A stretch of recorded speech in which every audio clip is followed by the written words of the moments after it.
आत्म्याचा प्रकाश। एका सुंदर गावात एक सद्गुरू राहायचे। त्यांच्या शिष्यांना नेहमी जीवनाचे महान धडे मिळायचे। त्या गुरूंना प्रश्न विचारण्यात सगळ्या गावकऱ्यांना खूप आवडायचं, कारण त्यांचे शब्द नेहमीच अंतःकरणाला स्पर्श करायचे। एका दिवशी एक तरुण गावकरी अनिकेत गुरुकडे आला।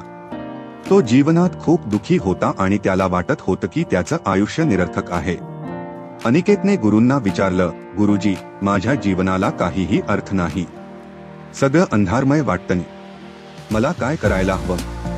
गुरूंनी शांतपणे हसत विचारलं, तू घरात दिवा लावतोस का?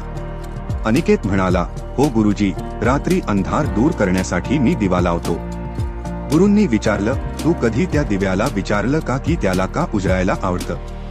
अनिकेत गोंधळून गेला आणि म्हणाला, नाही गुरुजी, दिवा तर आपली कृती करत राहतो, तो प्रश्न विचारत नाही।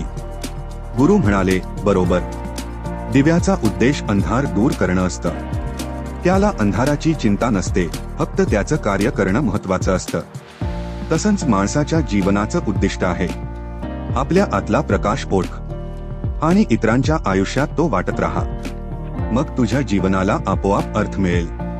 अनिकेतला गुरूंच्या शब्दांमधून उत्तर मिळालं। त्याने ठरवलं की तो आपल्या छोट्या कृतींनी इतरांना आनंदी करेल।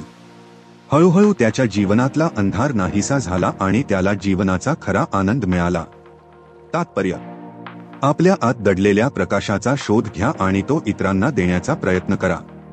आपल्या छोट्या कृतींनी इतरांच्या आयुष्यात प्रकाश आणल्यास जीवनाला खरा अर्थ मिळतो।